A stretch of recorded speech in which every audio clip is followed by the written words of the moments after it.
क्या बुरे लोगों को मरने के बाद सच में सजा मिलती है? एक लड़की ने ये जानने के लिए खुद अपनी मर्जी से एक ग्रेव के अंदर लेट कर देखा और जो उसने देखा उसने उसकी पूरी जिंदगी ही बदल दी। इमेजिन करो, तुम खुद अपनी मर्जी से एक डेड बॉडी के साथ ग्रेव में लेट जाते हो सिर्फ ये जानने के लिए कि मरने के बाद क्या होता है। और जब ग्रेव खुलती है और जो बाहर निकलता है वो बिल्कुल भी नॉर्मल जैसा नहीं होता। तो दोस्तों, मूवी की शुरुआत होती है एक लड़की से जो अपने भाई के साथ एक डेड बॉडी की ग्रेव खुलवाती और उसमें खुद जाके लेट जाती है। इस लड़की का नाम सीता होता है। सीता ये जानना चाहती थी कि लोग अपने बुरे कर्मों की सजा मरने के बाद भी पाते हैं या नहीं। उसका भाई ग्रेव का आखिरी पत्थर रखता है और उसके पास बैठ जाता है। जैसे ही ग्रेव बंद होती है, सीता अपना कैमरा चालू कर देती है। ग्रेव के बाहर दिखाया जाता है कि ऊपर से एक सांप ग्रेव के अंदर जा रहा है, जिसके बारे में सीता के भाई को पता भी नहीं चलता और वो सीता को इन्फॉर्म भी नहीं करता। अब बात करते हैं सीता की इस अजीब एक्सपेरिमेंट के पीछे की वजह की। सीता ने अपने माँ बाप को एक बॉम्ब ब्लास्ट में अपने ही आंखों के सामने खो दिया था और तभी से उसके दिल में ये बात बैठ गई थी कि अच्छे लोगों का हमेशा अच्छा अंजाम नहीं होता। बुरे लोग दुनिया का फायदा उठाते हैं और मरने के बाद भी उनको कोई सजा नहीं मिलती, जबकि अच्छे लोगों को भी कोई रिवॉर्ड नहीं मिलता, जैसा उन्हें लिलियन की स्टडी में बताया गया था। अपने पेरेंट्स की डेथ के बाद सीता और उसके भाई को सालों पहले एक ऑर्फनेज में छोड़ दिया गया था। वहाँ लिलियन नाम की एक टीचर होती है जो उन्हें बताती है कि बुरे लोगों का अंजाम बुरा ही होता है, चाहे वो मौत के बाद ही उन्हें मिले। लेकिन सीता को इस बात पर बिल्कुल भी भरोसा नहीं था और अपनी टीचर को गलत साबित करने के लिए वो अपने भाई के साथ एक रूम में जाने का फैसला करती है। इस रूम में सीता से पहले कभी कोई नहीं गया था, क्योंकि माना जाता है कि ये रूम हॉन्टेड है और जो लोग अंदर जाते हैं वो गायब हो जाते हैं। सीता अपने भाई आदिल के साथ अंदर जाती है और जब वो और ज्यादा अंदर जाती है तो उसे अंधेरे के अलावा कुछ भी नहीं मिलता। और इस रूम की सबसे अजीब बात ये होती है कि जैसे जैसे वो लोग आगे बढ़ते हैं, आदिल और सीता ना ही एक दूसरे को देख पाते हैं और ना ही एक दूसरे की आवाज सुन पाते हैं। सीता अपने भाई के लिए बहुत ज्यादा वरिड हो जाती है और जब वो आगे बढ़ती है तो उसे इस टनल में एक बच्चा दिखता है जो बहुत ज्यादा डरा और सहमा हुआ था। बाय द वे, मैं आप लोग को बता दूं, ये एक बच्चा नहीं बल्कि उसकी सोल थी। वो अपना नाम बहुत अजीब तरीके से सीता को बताता है और सीता डर जाती है। बच्चे ने अपना नाम इस्माइल बताया था और इतने डरावने तरीके से बताया था कि सीता इतना ज्यादा डर जाती है कि वो टनल से बाहर आ जाती है। बाहर आने के बाद उसे पता चलता है कि आदिल बाकी गाँव वालों के साथ उसका बाहर वेट कर रहा था। इन दोनों लोगों को वापस ऑर्फनेज में छोड़ दिया जाता है, लेकिन वापस आने के बाद भी सीता का दिमाग सिर्फ एक ही सवाल पे था, इस्माइल की सोल इस टनल में कैसे आई, उसकी सोल यहाँ पे भटक क्यों रही है। सीता टीचर्स और वहाँ पे काम करने वाले लोगों को फॉलो करना शुरू कर देती है और उनकी बातें सुनती है। और एक दिन जब एक टीचर और केयर टेकर बात कर रहे होते हैं, तब सीता को इस्माइल की असली आइडेंटिटी का पता चलता है। उसे पता चलता है कि ये ऑर्फनेज एक बहुत ज्यादा अमीर आदमी का था, लेकिन उसने ये ऑर्फनेज किसी अच्छे पर्पस के लिए नहीं बनाया था। उसने ये बच्चों की मदद करने के लिए नहीं बल्कि अपने लिए बनाया था। वो हेल्पलेस बच्चों को सपोर्ट जरूर करता था, लेकिन जो बच्चे उसे पसंद आते थे वो उसे अपने साथ ले जाता था। अमीर लोग उस बच्चे का मिसयूज करते थे और इस्माइल भी अनफॉर्चुनेटली उन्हीं बच्चों में से एक था। उसके साथ बहुत सारे अमीर लोगों ने अन्याय किया था और तभी से उसकी सोल उस टनल में भटक रही है। सीता को ये भी पता चलता है कि इस बार उन्होंने आदिल को चूज किया है। टीचर्स कहते हैं कि उस रात के बाद इस्माइल को किसी ने नहीं देखा, लेकिन सीता ने उसे उस टनल में देखा था। अब सीता तुरंत अपने भाई की जान बचाने के लिए जाती है, लेकिन उसे पकड़ने से पहले वो लोग आदिल को पकड़कर ले जाते हैं। सीता उन लोगों के लिए एक थ्रेट बन सकती थी, इसी वजह से उन्होंने सीता को भी पकड़ लिया था और एक स्टोर रूम में बंद कर दिया था, जिसके सारे दरवाजे और खिड़कियां सील किए हुए थे। अपने भाई को बचाने के लिए सीता अपने दिमाग से काम लेती है और अपने स्कार्फ की मदद से सील्ड खिड़की को तोड़ने की कोशिश करती है, जिसमें वो कामयाब भी हो जाती है। जैसे ही वो बाहर आती है, केयरटेकर उसके पास आती है। वो सीता के लिए कुछ पैसे और जरूरी चीजें लाई होती है ताकि वो अपने भाई को बचा ले और यहाँ से दूर चली जाए। केयरटेकर सीता को ये भी बता देती है कि वो लोग उसके भाई को कहाँ लेके गए हैं। जंगल से भागते हुए सीता रोड तक पहुँचती है जहाँ से उसे आदिल को लेना था। वो एक पत्थर मारती है जिससे ड्राइवर का अटेंशन भटक जाता है और फिर वो अपने भाई को बचाते हुए वहाँ से भाग जाती है। इसके बाद सीन कट होता है और हम सीता को 10 साल बाद, यानी कि वो जब बड़ी हो जाती है, तब से देखते हैं। अब वो एक ओल्ड एज होम में काम भी करती है। इतना टाइम गुजरने के बाद भी सीता के दिमाग में अपने माँ बाप की यादें वैसी की वैसी ही थी और उस वक्त भी उसे ये बिलीव नहीं होता कि बुरे लोगों का अंजाम भी अच्छे लोगों जैसा ही होता है। मरने के बाद सिर्फ बुरे लोग ही इस दुनिया में जीते हैं, उन्हें कोई फर्क नहीं पड़ता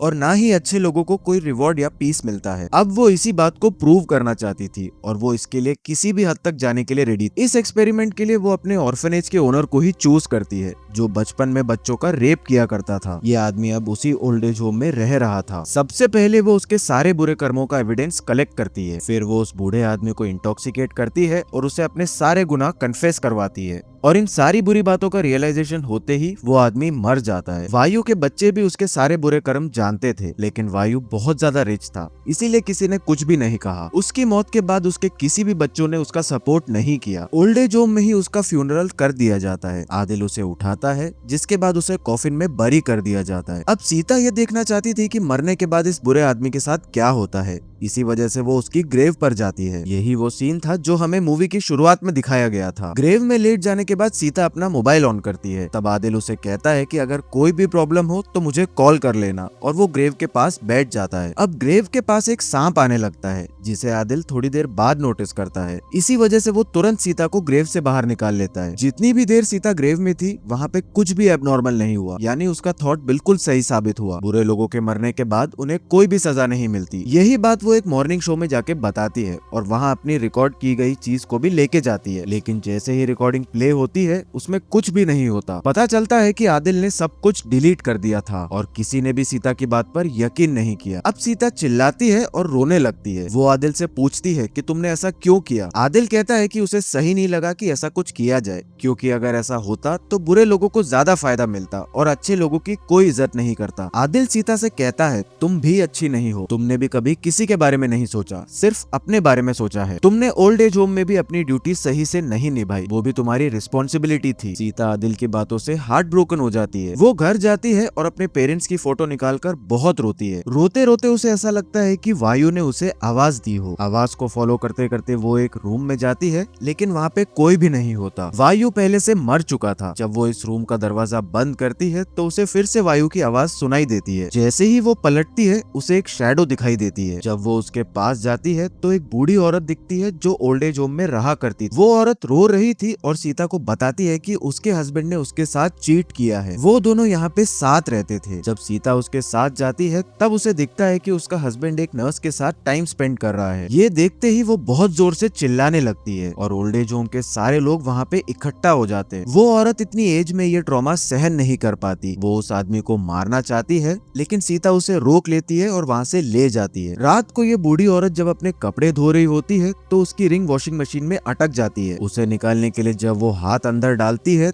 तो उससे गलती से वॉशिंग मशीन का बटन प्रेस हो जाता है और लॉन्ड्री में ही उसकी मौत हो जाती है। जैसे ही सब लोग उसकी चीखें सुनते हैं, उसे बाहर निकालते हैं, लेकिन तब तक बहुत देर हो चुकी थी। उसका हस्बैंड अपनी वाइफ की मौत के बाद बहुत ज्यादा दुखी हो जाता है, क्योंकि उसने अभी तक अपनी वाइफ से सॉरी तक नहीं बोला था। इस शौक में वो रोने लगता है और धीरे धीरे पागल होने लगता है। सीता इस बूढ़े आदमी के लिए कुछ करना चाहती थी, क्योंकि आदिल की बातें उसके दिल में घूम रही थी। इसी वजह से ओल्ड एज होम में रहने वाले एक शमन के पास वो जाती है और पूछती है, क्या आप उस बूढ़ी औरत की सोल को बुला सकते हो? और वो शमन मान जाती है। वो कुछ बुजुर्गों के साथ एक राउंड टेबल पर बैठ जाते हैं, जहां वो कैंडल्स जलाते हैं। उनके पास एक आदमी कम पड़ रहा होता है, इसी वजह से वो सीता को भी यहाँ पे बैठने के लिए कहते हैं। शुरुआत में सीता डर जाती है, लेकिन सीता के बिना उनका रिचुअल कंप्लीट नहीं हो सकता था। इसी वजह से सीता को मजबूरी में आकर बैठना पड़ा। रिचुअल करते हुए बूढ़ी औरत की सोल शमन के अंदर आ जाती है। वो शमन उसी बूढ़ी औरत की आवाज में बात करने लगती है, जो पहले ही मर चुकी थी। जैसे ही उसका हस्बैंड उसकी आवाज सुनता है, वो सॉरी बोलने की कोशिश करता है, लेकिन बूढ़ी औरत कहती है, मैं तुम्हें ऐसे माफ नहीं करूंगी जब तक तुम उस औरत को नहीं मार देते जिसके साथ तुमने मुझे चीट किया है। ये सुनते ही सीता को लगता है कि कुछ तो गलत है। वो तुरंत शमन से रिचुअल रोकने को कहती है, लेकिन तब तक सारे बूढ़े लोग उस बूढ़ी औरत की आवाज में बोलने लगते हैं,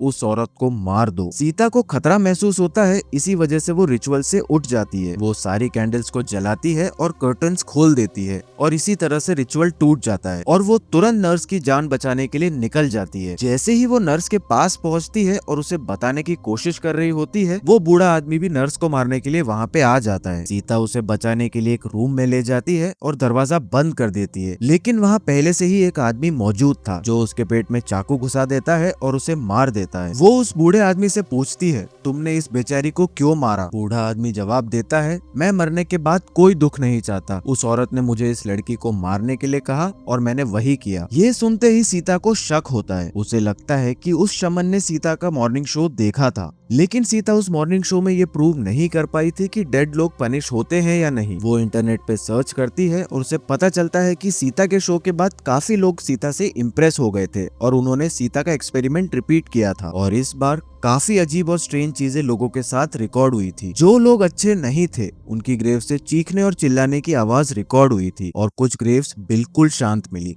मतलब मरने के बाद सच में पनिशमेंट मिलती है। सीता ये सब देखकर बहुत ज्यादा सरप्राइज हो जाती है। वो सोचती है तो फिर वायु के साथ ऐसा क्यों नहीं हुआ। ये सोचते सोचते वो तुरंत वायु की ग्रेव खोदने लगती है और दोबारा अंदर जाने का फैसला करती है, लेकिन इस बार जो उसे दिखता है अंदर वायु की हड्डियां भी नहीं होती। अचानक से ग्रेव की मिट्टी और ग्रेव का पत्थर उसके ऊपर गिरने लगते हैं। इनसे बचने के लिए वो सामने एक गड्ढा खोदती है और उसके अंदर चली जाती है। जैसे ही वो अपना रास्ता बनाती है पीछे से मिट्टी आकर उसका आखिरी रास्ता भी बंद कर देती है। सीता आगे बढ़ती रहती है और उसे एक टनल मिलती है और दोस्तों ये वही टनल था जिसमें उसे पहले इस्माइल मिला था, लेकिन ये टनल इस शहर का तो नहीं था। सीता सोचती है कि शायद ऑक्सीजन की कमी की वजह से उसे हेलुसिनेशंस हो रहे हैं, लेकिन अगले ही पल उसे इस्माइल की बूढ़ी आवाज सुनाई देती है जिससे उसे रियलाइज हो जाता है कि वो वाकई में टनल के अंदर ही है। जब वो उस टनल के अंदर जाती है उसे अपना बचपन दिखाई देता है। एक ग्लास विंडो के बाहर उसके पेरेंट्स खड़े होते हैं, उसे हाथ हिला रहे होते हैं। उन्हें देखते ही सीता इमोशनल हो जाती है और रोने लगती है और अगले ही पल वो सब कुछ गायब हो जाता है। टनल फिर से वैसा ही बन जाता है और वो आगे बढ़ने लगती है। इसी वक्त उसे वायु का रिग्रेट और चिल्लाने की आवाज सुनाई देती है। आगे बढ़ते ही उसे अपने ऑर्फनेज के दोस्त मिलते हैं जिनके सामने इस्माइल खड़ा होता है। सीता सोचती है कि शायद सिर्फ ये उसका हेलुसिनेशन है। उसे एकदम से एक चीज याद आती है, घोस्ट होते हैं लेकिन जब तक तुम उन पे बिलीव नहीं करते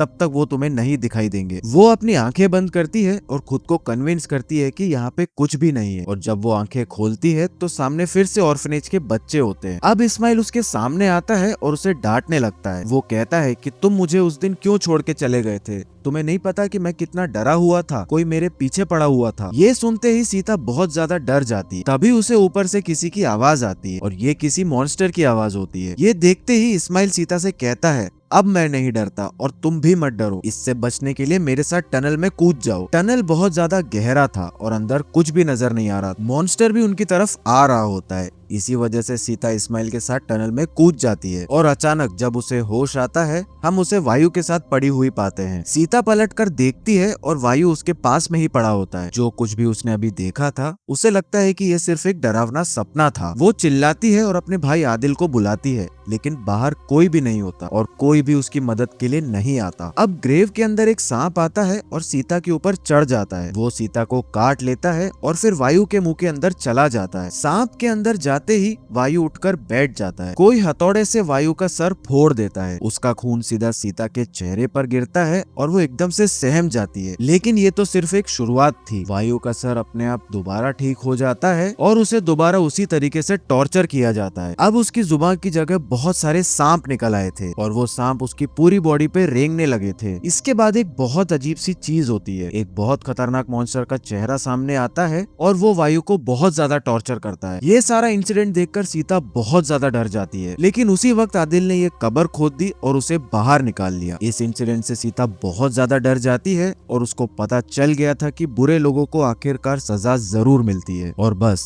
यही दिखाते हुए यहाँ पे मूवी खत्म हो जाती है। दोस्तों मूवी काफी सिंपल थी। अब हम लोग कुछ थ्योरीज के बारे में बात करेंगे जिससे आप लोग को मूवी और ज्यादा अच्छे से समझ में आ जाएगी। तो मेरी पहली थ्योरी ये है कि सीता और आदिल पहले ही ग्रेव में मर गए थे। बहुत सारे लोगों का मानना है कि सीता और आदिल दोनों वायु की ग्रेव में मर गए थे, वो भी तब जब सीता सबसे पहली बार ग्रेव में लेटी। कई व्यूअर्स को ऐसा लगता है कि आदिल को सांप ने काटा था और उसी सीन की वजह से उसका पीछा कॉर्प्सेस करते हैं और एंडिंग में जो मन रोबुका की आवाज सुनाई देती है वो सिग्नल है कि दोनों ऑलरेडी अपनी कब्र में एंजल से सवाल जवाब कर रहे हैं। और इसका मतलब ये बन के आता है कि ओल्ड एज होम वाली पूरी घटना और वो मॉन्स्टर वाला हॉरर सब कुछ सीता का अपना खुद का ग्रेव टॉर्चर था जो उसकी मौत के पहले उसके दिमाग में चल रहा था। मेरी अगली थ्योरी ये है कि रिलीजन एक कंट्रोल टूल है, लेकिन एंड में खुद ही प्रूव हो जाता है। कुछ क्रिटिक्स का कहना है कि मूवी का जो पहला हाफ था वो रिलीजन को एक फियर बेस्ड कंट्रोल सिस्टम जैसा दिखाता है, लेकिन एंडिंग में जो सबसे बुरा कैरेक्टर होता है वो खुद ही अपने वर्ड से मात खा जाता है। ग्रेव टॉर्चर सच निकलता है और सीता की थ्योरी आखिरी में गलत साबित हो जाती है। तो दोस्तों ये थी ग्रेव टॉर्चर की पूरी कहानी